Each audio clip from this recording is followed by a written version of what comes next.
This week on the front lines, the U.S. Trade Rep's office wants your opinion on something, and lawmakers in California might be up for a makeover. Next up, a website developer pushes for you to get offline. Activists uncover the food industry's push to serve up a buffet table of low-life scum. And finally, we can adapt. But should we? But first, love and peace and the deep end. On a street corner, Jesus freaks shriek about all that God hates. This side drops bombs to prove to the others that their lives are waste. 180 repeats. The traitors are mirror reflections of hate. Meanwhile, back on the range, these monuments raised for wars that we waged, mockeries made of peace, love, and graves, where heartbroken mothers, fathers, and lovers pray.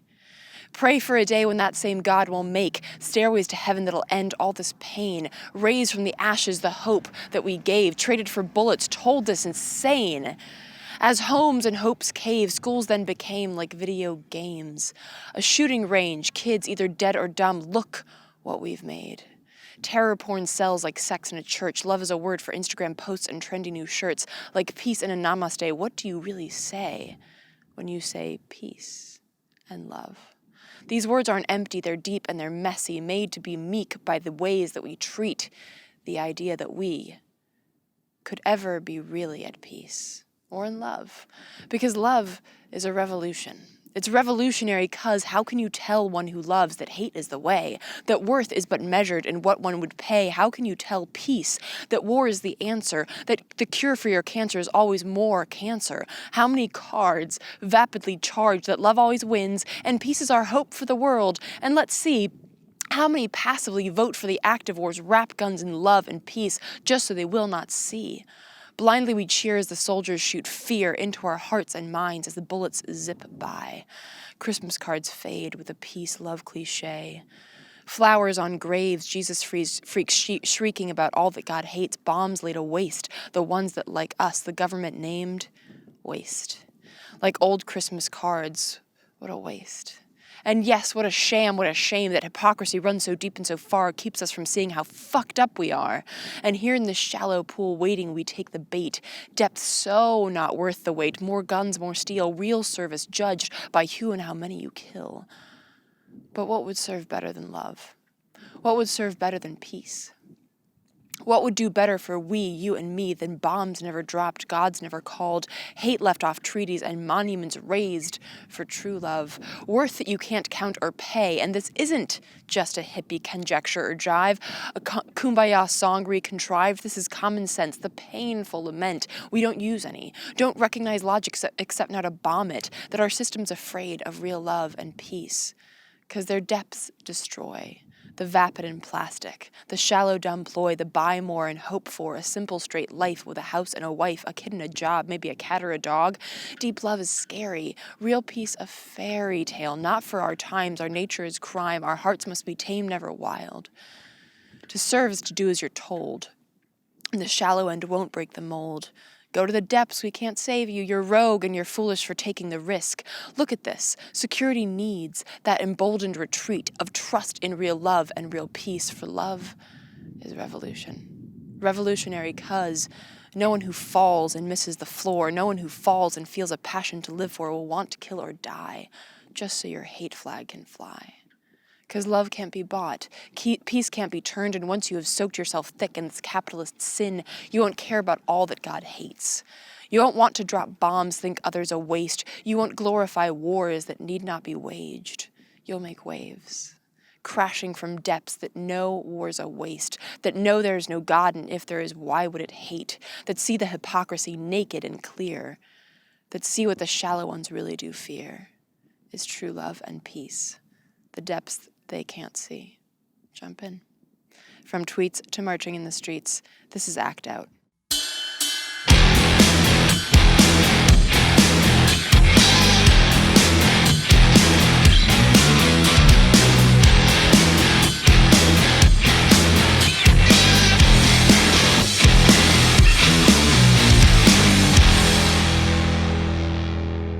Welcome to Act Out. I'm Eleanor Goldfield, and this is your tipping point. I hope you enjoyed the holidays, got some time to sit back, relax, and recharge, because now we are charging straight to the front lines for some activist news and what you can do to join the fight.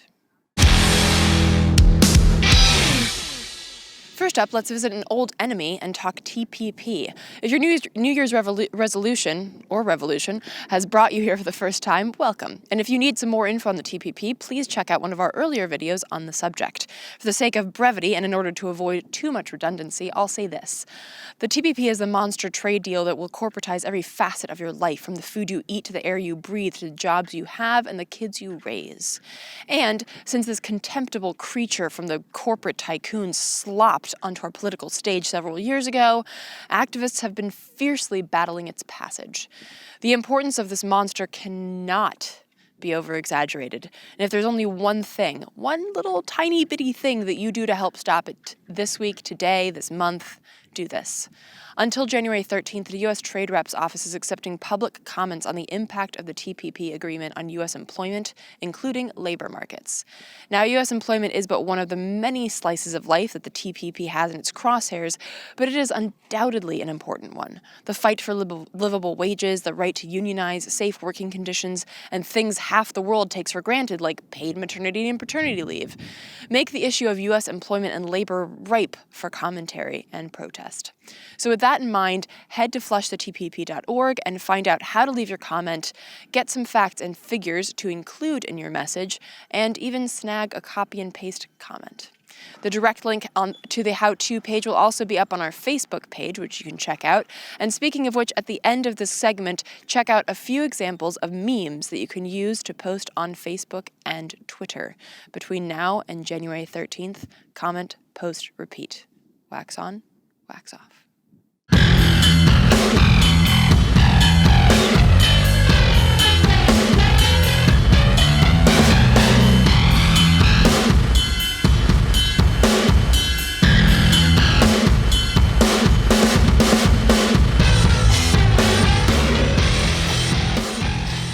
So, moving on, let's talk fashion, more specifically corporate fashion. More specifically, having to wear the logos of your corporate sponsors on your clothes like fucking NASCAR drivers. It might sound silly, but John Cox, a San Diego resident who started the California Isn't for Sale ballot initiative, maintains that this is no joke. Starting on the 1st, Cox started collecting signatures for this initiative that, if passed, would demand that California lawmakers wear the logos of their top 10 donors on their clothes for all the world to see.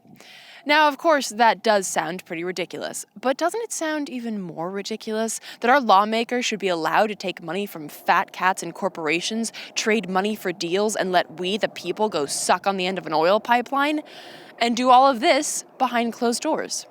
Now, I find it highly unlikely that this will pass, but the reason for it not passing has less to do with the fact that it's an absurd idea, and more to do with the fact that our lawmakers don't want to be that open about the for sale nature of their seat. And that means two things. One, that they're assholes and should be ousted, and two, that they actually fear the repercussions of blatantly and openly accepting money for legislative decisions, hence dark money. And this means, follow me on this, that we have the potential power. We have the ability to affect change simply by being that entity that the 1% fear we might become, an educated, determined, not fucking around populace. I think this initiative is a great idea. I think it'll make people think about the absurd realities of our political system in a way that could lead them to act, that could push that potential energy into some kinetic energy, if you remember science class.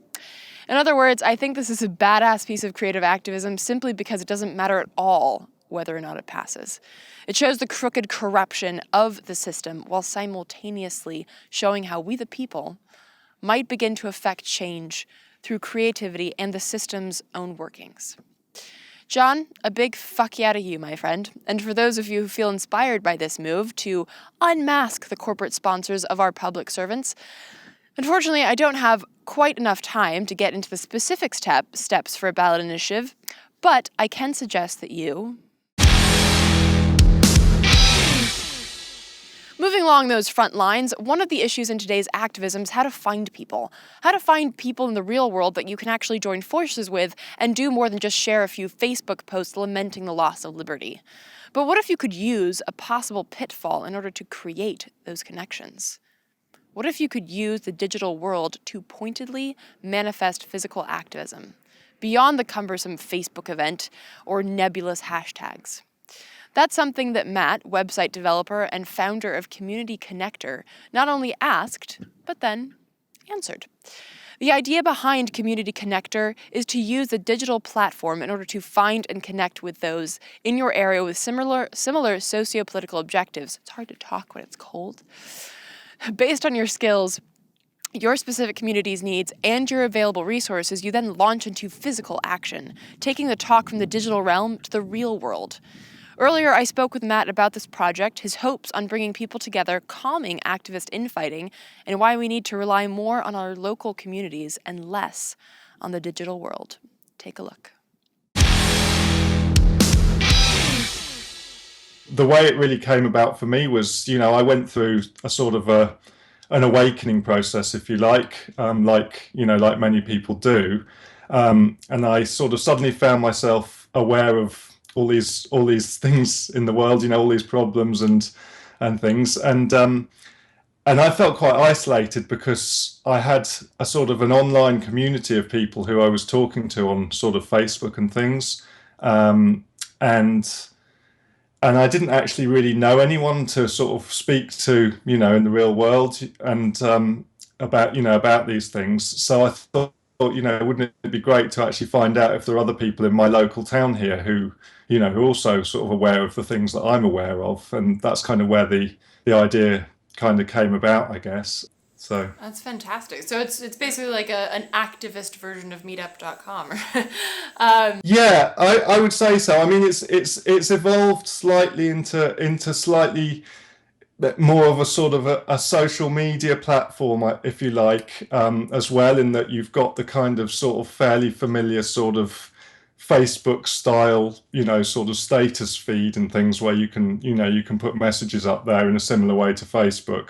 I kind of built in that sort of social media aspect to it as well, as added sort of, an added incentive for people to use the site. But it's important not to really lose sight of the sort of primary purpose of the site, which is actually to get people off their computers, and get them actually doing things in the real world. So talk a little bit about that functionality of the site. How have you built it so that people are sort of pushed to connect, but to connect in a way that pulls them away from their computers and into the real world and doing actual activist actions or rallies or things like that?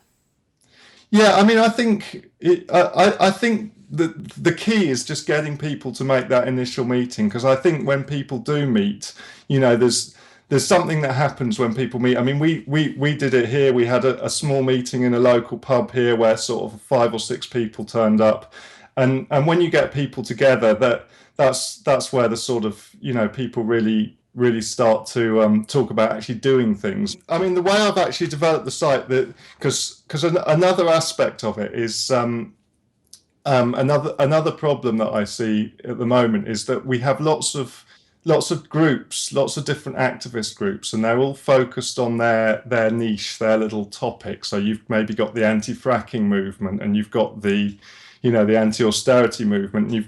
You've got all these different movements, and they're very much focused on their niche, their problem, and I see a real need for getting people to sort of unite between all these different groups. So what I'd like to do is see all these different groups all using my platform, and using my platform as a way of bringing people together.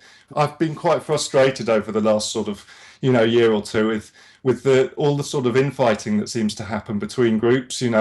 Groups sort of fighting between each other about whose problem is the most important and which solutions are the best solutions and things like this. And a lot of the time I feel like a lot of activist groups are spending more time and energy debating with other activist groups than they are about actually getting out there and solving the problems. What I'm hoping is that by using this platform, if 2 different organizations or activist groups, or whatever you want to call them, if they can't cooperate together as an organization, then at least we get the supporters of those organizations meeting up at a local level, and you're kind of bringing all these groups together at a sort of grassroots level. Yeah, and that also, of course, really speaks to the importance of local politics over national and global politics, people seem to think that local politics aren't as important, whereas the reality of the situation is that local politics are incredibly important. Mm. The solution, as I see it, is not to continuously be fighting the system all the time, but just to start bypassing the system at a local level. So, just start growing your own food in the community, and going out there and feeding the homeless, and doing things at a local level. Right. And so finally, a question, because I'm always curious, obviously you're something that I try to push people into doing is following their passion into activism. When you're a perfect example of that, you're a website developer, and you decided that Yep. what you could offer was website development. Yep. And in terms of like on the local level, and also just in terms of activism in general, even though what you're doing is you're creating a space where people can meet face to face and create in-person actions, what do you feel the role of technology is in our fight against the same system and the same evil? Yeah, I mean, I think it's a bit of a tricky one, really, because it's kind of used in the right. I don't, I don't know, really. I mean, sorry, let me think about that a bit. Sorry, can you ask the question again? Yeah, so basically, Yeah, I'm curious, particularly because of what you're doing is you're creating a space online where people can get offline. And yeah, I think that's a fascinating, and it's an awesome concept, and a very necessary concept, because, as I mentioned earlier, the future and the current the current space of activism is both digital and out on the streets. So I'm curious what you feel as a website developer and somebody who deals with technology very much. What do you feel technology will be? What do you feel its role will be in the future of activism, particularly on this grassroots level, like what you're facilitating? yeah. I mean, I think it's important that we don't rely too much on technology, actually, because I think that's where we've gone in the last few years, is that we're all relying on technology too much. And it's going to come to a point where the powers that be, are going to clamp down more and more on the technology, and ultimately they, I think, have too much control over the technology, which is why I think it's really important to actually get away from the technology, as much as possible, and actually form real connections. Because if they did come along and switch the internet off one day, we would be completely lost. But if we've already established these local groups where we can communicate with each other, and we know who does what in the community and things, then our reliance on the internet is less important. So I actually think that we need to be careful not to rely too much on the technology, and be prepared to manage without it. To find out more about Community Connector and to join up, go to coeo.cc. You can also check out a subgroup site called Full Circle Project at fullcircleproject.net. Now, moving on, it may come as no surprise to you that Big Ag deserves a Low-Life Scum Award, but unlike many other Low-Life Scum segments, this one has more than a little bit of a silver lining. You low-life scum. I think we can pretty much unite in giving Big Ag a passionate fuck you. Be it factory farms or Agent Orange produce, Big Ag not only specializes in pain and poison, they make it a point to crush and silence anyone standing up to their sordid ways. For example, the ag-gag laws that make it illegal to film and document farm conditions. Because having a de-beaking video leaked to the public is just bad PR. But gagging the truth is but one of many tricks up Big Ag's sleeves. In a recent article on Counterpunch, investigative journalist Martha Rosenberg outlines several other ways that Big Ag seeks to deceive the public in the name of profit. One such deception came from the Fluid Milk Board, which is as disgusting as it sounds. The Fluid Milk Board not only claimed that milk helps to fight breast cancer, which, no, it doesn't, it also claimed that those with a lactose intolerance should really just keep drinking milk, and that milk is a great diet food.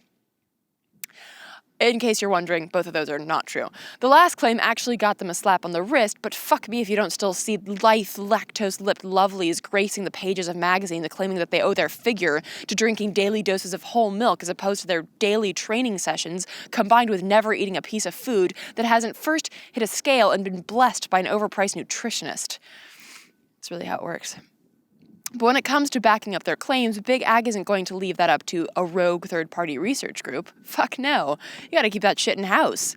As Rosenberg writes, a few years ago, the Journal of American Medical Association admitted authors of an article arguing for a higher recommended dietary allowance of protein were, in fact, industry operatives. Sharon L. Miller was formerly employed by the National Cattlemen's Beef Association.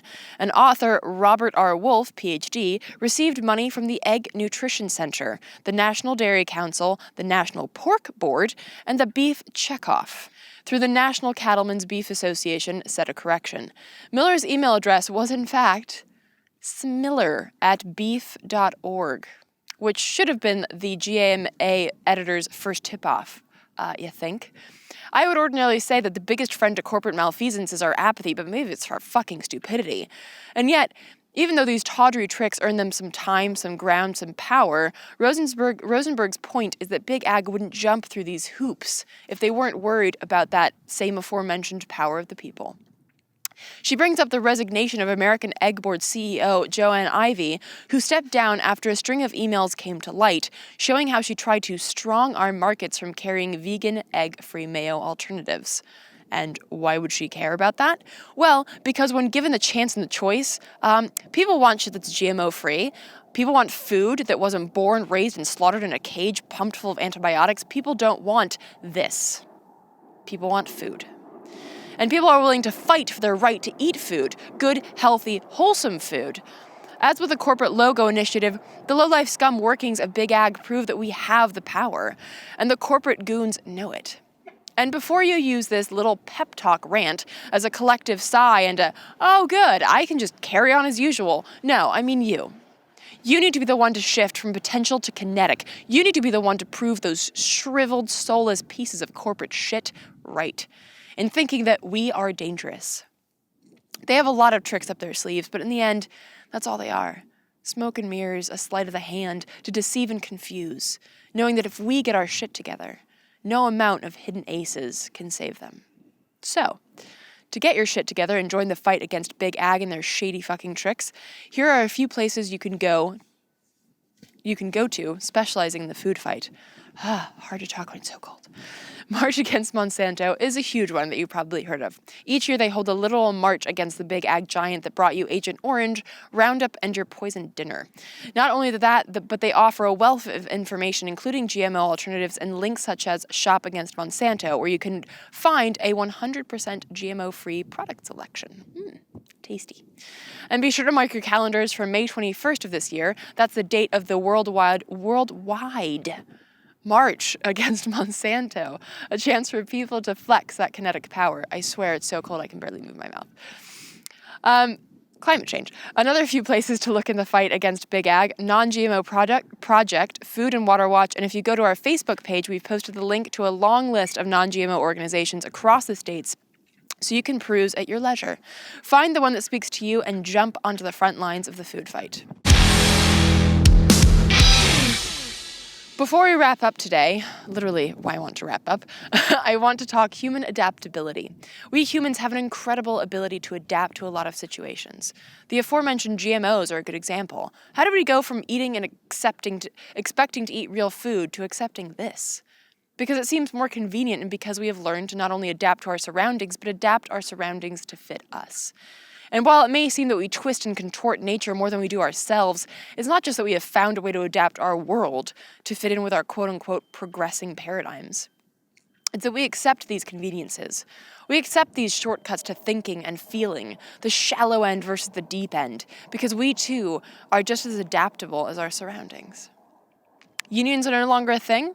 Okay. I can adapt to that. Maternity leave isn't a thing? Okay, I'll adapt to that too. Fresh air isn't a thing? Okay, I'll just breathe through a filtered gas mask. No big deal.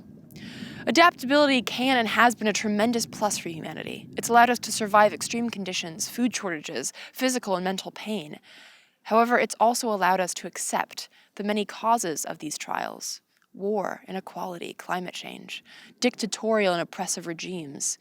We realize that we can get by, periodically complaining to a bartender or your hairdresser about how much your medical bill was, laughing it off, and then just carrying on.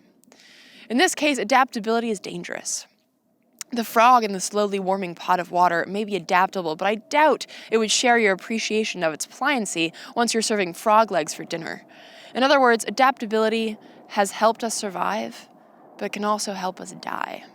In a sick, dystopian 1984 Kevorkian kind of way, our adaptability is keeping us dumb, poor, malnourished, unequal, and disposable. We can get to the point where a smog-filled sky is normal, where a tomato may or may not cause internal bleeding, and where politicians proudly sport corporate donors on their $3,000 blazers. But does that mean that we should get there? Is that really the pride of our evolutionary prowess? I'd like to think not. I'd like to think that we can also adapt into using that other gift of evolution, our fucking brains. And through that, separate positive adaptability from negative adaptability. To know when to be like, oh yeah, cool, I could definitely use a glass bottle as opposed to plastic. And when to say, yeah, you know what, fuck you, and fuck that. Our system of endless growth is impossible, and only presently plausible because we adapt to its conniving stupidity. Stop adapting. Think before you adapt. Adapt along the lines of logic, justice, and peace. Fight the rest. And that philosophical soapbox rant was brought to you by a selectively adaptable activist, looking forward to a 2016 filled with creativity, activism, and indeed, intelligent adaptability. And on that note, that is our show. Thank you so much for watching. Apologies for the blah, blah, blah mess-ups. It's guerrilla activism, you know. Please spread and share this with all of your friends, foes, and people you don't know. As always, check out the last slide to see all the sites that I mentioned in this week's show, and be sure to follow us on Twitter, like us on Facebook, and subscribe on YouTube. From the aforementioned cold Devil's Den, good night and act out.